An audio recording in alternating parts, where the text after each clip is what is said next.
Hey guys, thanks for tuning in for another of the Detour podcast. I'm your host Dan Jones, joined, as always, by the four-time national road champion who's on the ground at Italy, John Trevorrow. We're stage 18, done and dusted, as they say in the classics of the Giro. I've only got 3 stages to go, and it's down to 3 on GC, iffy, because obviously Almeida having to pull out just before the start. Yes, positive for COVID, which is a real shame. Obviously, why he lost a little bit of time yesterday. So, I mean, Almeida would, if he could have gotten close, he's a very good time trial. It was a big chance to win this and would have been the first Portuguese to win a Grand Tour. And, you know, if Hindley can win this, he'll only be the second Australian to win a Grand Tour. We've only ever won the one. We've never won a Giro. Yeah. We've never won a Giro. We've never won a Vuelta. So, it's nitty gritty. But let's talk about this bike race. It was a bike race that everyone said this would be a sprint day, unless an amazing breakaway got away. But when there was only 4 guys got up the road, 4 very strong guys, but they never got given much more than 2 minutes. And it was just, just a matter of when are they going to pull them back? Well, did they put on a bike race? And they rode smart. So what they did, there's 4 strong bike riders. They realised no use just going flat out because, the peloton will then lift the pace. They're only going to give you so much. So they just rode at a pace. Peloton left them at that. At one stage, UAE started closing it down even too quick, and others said, ease up. And so they let it back out to 2 minutes. But when it came time to close it, those guys then put the hammer down and they couldn't do it. I mean, they got within 14 seconds, but they could not close it. It was an amazing ride. Normally, with 4 bike rides, they start to do that little mix around about the kilometre. They didn't this time. They got almost to 700 metres, and it was only a fraction anyway. So these guys just committed for the whole. I reckon it was about 30K out where they really put the hammer down. And, they didn't get them. So it's just textbook breakaway tactics there. Obviously, they've won the stage from the break. It was brilliant. It's a bit like when Dave Macca won his stage in the Giro, long solo breakaway, and he realised he had to just save a little bit. So he's out there on his own. So they're thinking, he's going to be tired. We'll just pull him in. But about 30-odd K to go, Macca realised now we have to put the hammer down, and he won that stage of the Giro, a brilliant win. And there were others who accused him of cheating. Someone said, he couldn't have done that. He must have got help from a car or something, but he did it all right. Great ride. And it was a bit like that with these guys. They really rode smart. Yeah, there was a lot of power out there. And Dries de Bont, it's his first ever World Tour stage win, and or Grand Tour stage win. He was Belgian champion a couple of years ago. He's a handy bike rider. And Eduardo Fini, from Jumbo, who we're sharing the hotel with Jumbo. So they're all would have been good. We might want a glass of champagne if you had got up. It was pretty close. Magnus Cort, who I would have put Maggie, all my money on to outsprint everybody there, but it's a bit end of a Grand Tour. Everyone's a bit tight, and the Bardiani Army guy, David Gaburo. David. David. Hello, David. Dave. Oh, Dave. Yeah, and Alberto Danesi won the sprint in, beat Demar and Cav. And he lives only a few K out of Treviso. So that was his hometown stage, and he really wanted it. But, so great stage. What everyone thought would just be a run-of-the-mill flat stage turned out to be a very exciting stage. Well, Dries de Bont obviously rides with Mathieu van der Poel, and there's a photo I should have grabbed. He was on the climb yesterday, and they were handing him pineapples. And obviously the running gag with the pineapples on the pizzas and that. And they've just not just embraced Van der Poel, but the entire team. Yeah, very much so. Van der Poel is a freak. Seriously, his ride yesterday was amazing, a true mountain stage, and they only, got him, the young Colombian only got him right near the top of the climb, and it was just sensational, and they just love him. He just turns everything around that you're supposed to do as a go. So I reckon he'll be up on the road again tomorrow. That's what he will do. Yeah, amazing guy. Well, you did catch up with a lot of big names before the start. It's a good little package, this one. So here's all the interviews if you got before the start of stage 18. Okay, we're about to start stage 18. And we have Jules Jensen, the Joker, although we're not laughing quite so much today, of course, because first day without Simon. Yeah, I mean, it's always a shame when you lose someone from a Grand Tour team. But I mean, in fairness to him, I think he's suffered maybe more than what people have thought in terms of his knee. And I mean, when you look back, he pulled 2 stage wins, got us 2 good stage wins, one at the early part of the race, which is always a nice way to start a Grand Tour, and then things didn't quite go as expected at the end of the first week, but he was still able to win what is up until now probably one of the hardest stages of the year in the Giro. So we're obviously sad to miss him, but happy that he grabbed two stages despite not. I mean, I'm sure he'd say so himself. He came here to win the race overall, and that didn't happen. But that's sport and cycling as it is. And as you say, now the sun is shining again today, which is a great thing. So today is a sprinter's day. I don't think there's any way a breakaway can stay away today. No, I mean it's going to be difficult, but you never know. Cyclists are optimists when they click into the pedal. So I think everyone will. Those who don't have sprinters on the team there'll for sure be riders out there hoping to see if they can tease the sprint teams, especially in the end of the third week. It's always, it can turn into a bit of a lottery. The sprint teams are also tired. They've been slogging through the mountains, so it may not be as organised as you think. But on the other hand, it's with Damar here. He has a strong team. They're all here rallying around him. He's won 3 stages, so he'll most likely want to win a 4th. But we'll see what happens. Good luck today, mate. Thanks, guys. Okay, well, I have a very relaxed Richie Port here at the start of stage 18. Sprinter's day, but they're always dangerous days. Yeah, I mean, it's the day where you sort of switch off a bit, and then here there's crosswind, which I don't think today, but it's not a day to take it easy. And there's some tired boys out there, so I'm not sure that the sprinters, you just never know, there might be a surprise waiting. Hopefully for us watching there is, but I think it'll be a sprinter's day today. But then we have 2 monster days coming up with both hilltop finishes, and with only 3 seconds in it at the moment. Plus Bahrain being right there, we're in for a real title fight. Yeah, I guess, the news of the morning is that Joao Almeida's out, so I don't know if that changes the way that Bahrain will ride. I mean, they've been super aggressive on the climb, so, it's the next 2 days are where the race is going to be won or lost, and obviously being an Aussie, it's great to see Jai Hindley up there, but it'd be nice to have a little bit more than 3 seconds to go into the time trial. It must be a bit hard. I mean, you are such a patriotic Aussie, but of course your first allegiance is with Richard Carapaz and the team. So I'm a patriotic Tasmanian, so I don't know what that means. Look, I mean, he's a great kid, Jai, and obviously you want only for the best. But at the end of the day, it's your job to get Carapaz up there. It's I think he's shown that he's been second here before, and he's hungry, he wants it, so it's going to be hard for us to put more time into him on the climbs. Yeah, but Richard's been first here before too, so that I suppose that weighs up against it.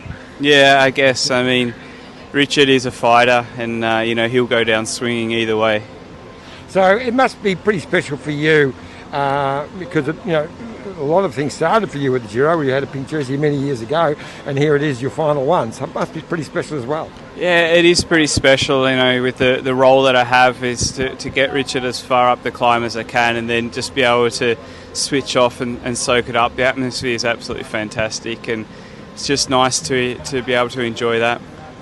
Thanks, Richard. Good luck today, mate. Thank you very much.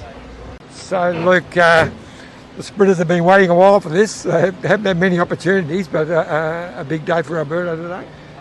Yeah, we hope so. It has been a while since the sprinters have had a good chance, and most of them are hanging in this race, hoping to get that opportunity today.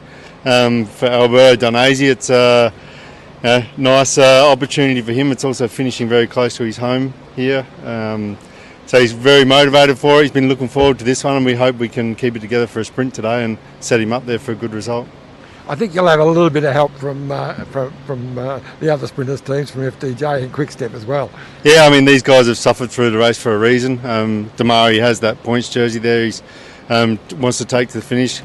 Cavendish also wants to pick up more stage wins, so you expect those teams to also contribute to try to keep this together for a sprint. We'll also try that, and hopefully we can see a bunch sprint today. And for a lot of riders who aren't great climbers, the next two stages are out. This is their last stage for breakaway as well. Yeah, exactly. It's we've also got that on the radar. There's a lot of riders that they can't pick up a stage result in a mountain stage. They're not sprinters, so it's a last opportunity for those roller guys to try to get up the road and try to pick up a stage win before we go back into the mountains again. So, thanks, Luke. Good luck today, mate. all right, thanks, John. Chris Hamilton back in the driver's seat today. A big stage for a chance for Alberto. Absolutely, yeah. He's battled his way through the mountains for this one, so hopefully it all pays off. So Luke was just telling us that finished right near his hometown, so it gives him even more motivation. Yeah, I think he knows this course like the back of his hand, which is it's motivating for him and it's motivating for us, because it means a lot when you get to race near your hometown. So how are you feeling? We're right at the back end of a Grand Tour. It's always takes a lot of energy out of everyone. How are you feeling yourself? Oh, not too bad. I mean, you never really feel great. It's sort of definitely in that third week you really feel the just tiredness. It takes you a bit to get going in the morning and stuff like that. But a bit of caffeine and stuff, and you're all right. But body's holding up well. I didn't have a great day yesterday, but you've always got to have a bad day somewhere along the way. Well, good luck today, mate, and we'll be barracking for you, son. Thank you. Joy Hindley, it's been an amazing few days. I'm happy with the current situation, to be in second and 3 seconds behind the race lead. It's pretty cool, and we'll see what the next few stages has in store. Well, you definitely haven't been putting any socks on centipedes, which is great. Like I said, not here to play around, and I think the whole team has shown that, the guys have been riding really well and really looking after me phenomenally every day, so can't thank the team enough for what they've done so far, and still some hard days to come, and we'll take our opportunities when we can get them, I think. So we can't take anything for granted. We see this morning that Almeida is out with a positive to COVID, so anything can happen, eh? Yeah, exactly. It's actually a real shame for the race, I think, to lose Almeida. He's a pretty fierce competitor. The guy just doesn't throw in the towel, so actually really feeling for him to have to pull out. You don't want to see that, and hope he's doing okay. Now, today is designated a sprint day. Hard to say. When you look around these mountains here, how are they doing that? But obviously they've got a valley in between. So, but still, you've got to be cautious. Oh, for sure, yeah. No rest days when you're doing GC at a Grand Tour, that's for sure. I think a lot of teams will want a sprint, but I think a lot of other teams will also want to, have a go at the breakaway and try to get a stage win. So it could be an interesting start. But one thing's for sure, there's going to be a lot of tired guys after the last few stages. Yeah, now Friday and Saturday are shaping up to be two monster days with both hilltop finishes. So it will really mean more of a showdown between you and Carapaz, as in, no easy couple of K into the finish. Yeah, for sure. Like you say, the third last and second last stages, I think, will be the big days to really, try to get some time. Well, for me anyway, I really want to try to get some time back or go for a stage win or whatever. Just have a good crack. So we'll definitely try to do that. All right, thanks heaps, and good luck today, pal. Yeah, thanks very much, guys. Cheers. Yeah, fantastic interview package there, Iffy. Thanks, mate. Yep. Yeah, you almost got Cav. Just a bit of a we had another one because we spoke with Miles Scottson. I've got that. I had to slip that in the last minute. Yeah. Well, we thought he'd be leading out for the stage win, but so we had Miles, and just as Miles stepped out of the bus, Cav rode past, gave me a thumbs up, and I thought, I better not. We've already booked Miles in, so we'll save Cav for tomorrow. All right. Well, let's have a quick break on the detour. When we come back, plenty more to come. Look at this bike. You think it's just a bike, right? But it's not. It's a bike. 374 people are looking at. This guy, this girl, them, all looking at it. People from here, there, and wherever this is. People that are looking for a bike. Or just a piece of it.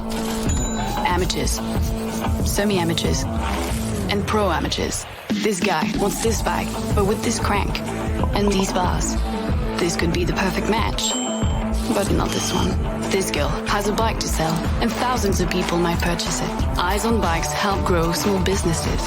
His, hers, yours, and the latest data and insights help those businesses keep moving. We are the world's #1 bike marketplace, with over 500,000 products and 900 brands, where buyers and sellers are brought together in a place where a bike is never just a bike. Bike Exchange, where the world buys, sells, learns, and rides.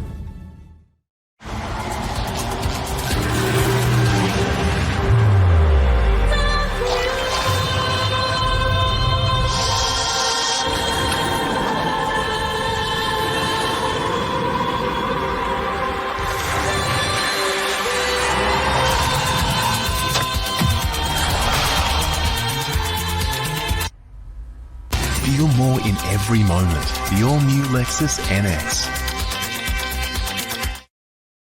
Thanks again to Bike Exchange and Lexus of Blackburn. And as we say, get behind the companies that sponsor cycling, particularly here in Australia, and none bigger than Jayco. If he just released the 2022 range, get on jayco.com.au for everything outdoors.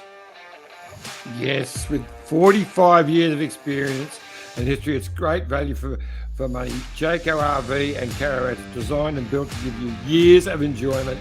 It's no wonder that 1 in every 2 new RVs on Australian roads is a Jayco. Great after-sales service. They've got dealers all over Australia, so if you do have any issues, they'll look after you for sure. Now, do you want Miles Scottson, the interview? Yeah, I do. But also, there's something missing from the Lexus ad. I didn't see the photo. Oh, there it is. There we go. Thank you. And there's a beautiful NX 300E, which I got to drive last January at the Lexus Blackburn Bay Quits. And they're the winners of the Lexus Blackburn Bay Quits, and they rode for the Lexus Blackburn team, amazingly enough. Amazing how you set that up. Blake Quick and Ruby Roseman Gannon, who is riding at the moment in Germany in the Thuringen Tour, I think it's how you say it, which the girls are absolutely flying in. They've just won their 3rd stage. There's Alex Manley in the leader's jersey. She's won again, so extended her lead. They've killing it. Yeah, she won the 1st stage and the 3rd stage. With Georgia Baker winning the 2nd stage. So they are killing it. It's great to see. And there's a lot of history with Australia with that race, because that was the race in Germany where the terrible accident happened with the girls when Amy Gillett was killed just the day before that same race. So it's pretty special in Australian cycling. All right, well, here's the interview with Miles Scottson. Haven't had a chance to trim the first bit, so I think he apologises for being a bit late, so you get all that rich audio. But here's Miles before the start. Hey, mate. Not too bad. A new fangled wireless speaker, which is fixing all our problems. So. Sorry, I'm late. No, it's fine, mate. That It's point of the cool. tour, it takes a bit longer to get ready. So, Miles Scotson, you've been waiting a week through the mountains to get to this day. Pretty special. Yeah, everyone's a bit tired now, but we're happy to have a sprint day again, but I don't think it's going to be much easier than the last day, so I think it'll be a hard one today. Yeah, so, there's probably 3 teams who want to keep it together for a sprint, but there's a lot of bike riders who aren't go climbers, and it's also their last chance. They'll be going for a breakaway. So Yeah, it's exactly what I was thinking. I mean, these are last stages. If you're not a pure climber, you can't win from the breakaway. So for strong guys who want to have a chance, is like their last day. But hopefully there's still a few sprint teams that want to bring it back as well with us, because we probably will need some help. So Almeida is out now, so maybe for UAE they will be their last chance with Gaviria, so that might help us a little bit. So what your actual role today will be policing the breakaways as well as the lead out? Yeah, obviously in the beginning we'll need to be attentive. I won't be doing the work to bring the breakaway back. We've got some strong guys here to do that. But we'll all need to be there, I think, to control when to start, because we've seen some of the mountain stages here, how it's taking, an hour for the breakaway to go. I hope it's not like that today, but I think everyone from the team, apart from Arno, will need to be there controlling that the beginning of the stage. Good luck today, mate. Thanks. See ya. Thanks, mate. That was Miles Scotson. Now back to the colour of the race. You caught up with Gary Trow, Alan Piper's best mate. Yeah, Charlie is a great guy and speaks perfect Italian. He lived in Italy, raced in Italy, and very good bike rider himself. His mum and dad are legends of the game. Kenny Trow was actually Clyde Sefton's coach, who was one of my great rivals. I had a lot of time for Kenny, who was a pretty good bike rider himself as well. And hopefully I'll catch up with Clyde and Brucey Biddle tomorrow at the start line. I caught Trowley today, but I missed the other two. They were at the finish, and I didn't get to the finish line. But I was busy doing other things. Busy. Yeah, good point. There's shots of you busy, enjoying the sights, going for a little spin with his old mate Vazzy with all the kit. Yep. It's a bloody tough life, this Giro. You smash out the interviews in the start and then you soak it up.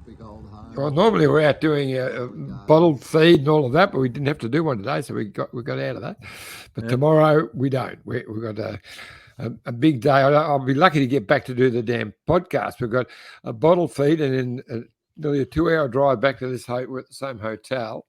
I reckon I'll get here about 10 o'clock, and then it'll be just time. No dinner and do the podcast. And then the next day's even bigger. We've got a 3.5-hour drive back to that. Well, what you need to do is get a pizza on the way through and then just eat the pizza in the car so you're fueled up for the potty. Whatever. Yeah. You got some images, obviously, as well of Yatesy before he left this morning. Yeah.